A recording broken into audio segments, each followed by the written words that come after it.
Tom Wyrick. He's a professor of economics at MSU, and we're talking to him about gas prices today. First of all, this is kind of a broad question, but why is gas so expensive?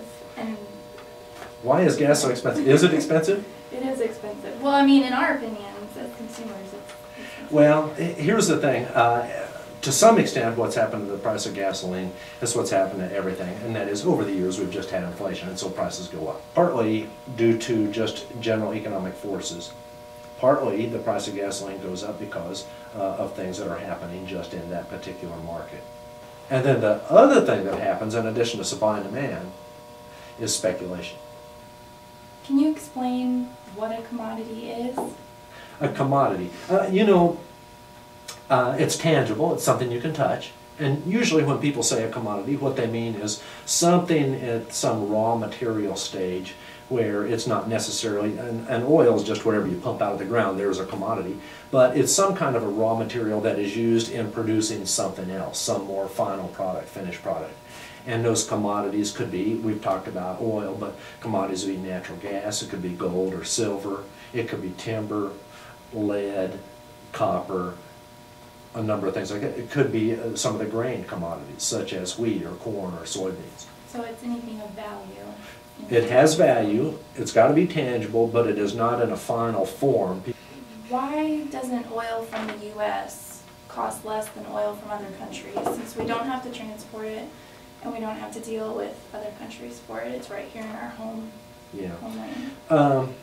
Here's the thing, the price of oil is the same everywhere. Now, I'm talking about at the wholesale level, okay? And the reason it's the same everywhere is because basically if the price of oil were, let's say, $20 a barrel less in the United States than it is overseas, people overseas would go, Americans would say, hey, we're selling our oil for, let's say, $80 a barrel here, but over there it's $100. Let's put it in one of these tankers and send it over there and sell it. And so they would reduce the supply of oil in the United States, send it overseas. There's a reduced supply in the United States, that would drive the price up above 80. There's an increased supply of oil overseas, that would bring the price down below 100. And they just keep doing it and keep doing it. And what about American companies like MurphyUSA? Should their costs be lower? and why would that be? The price of oil is the same everywhere. Okay.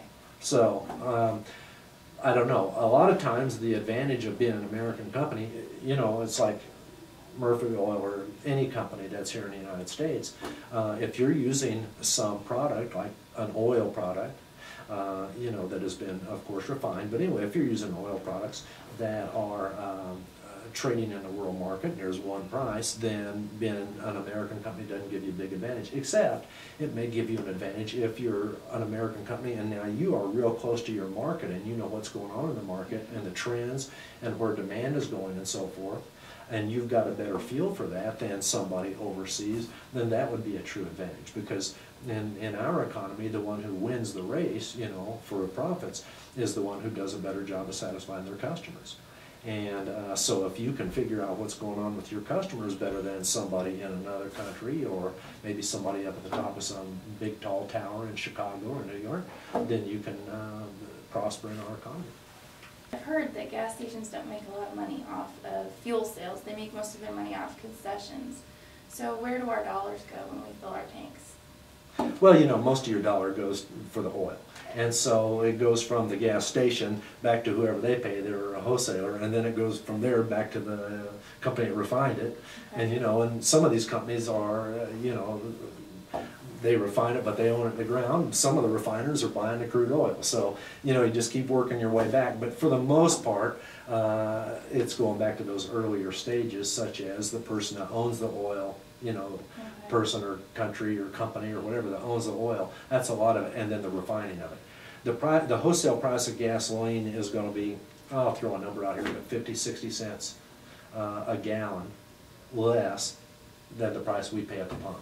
And so if it's 50 cents, so maybe we pay, or maybe the wholesale price of gasoline would be $3.10. And this would be that everybody in the country, everybody in the world can buy it at that price, at the wholesale level. Anyway, $3.10, and then maybe it sells for $3.50, $3.60 at the pump.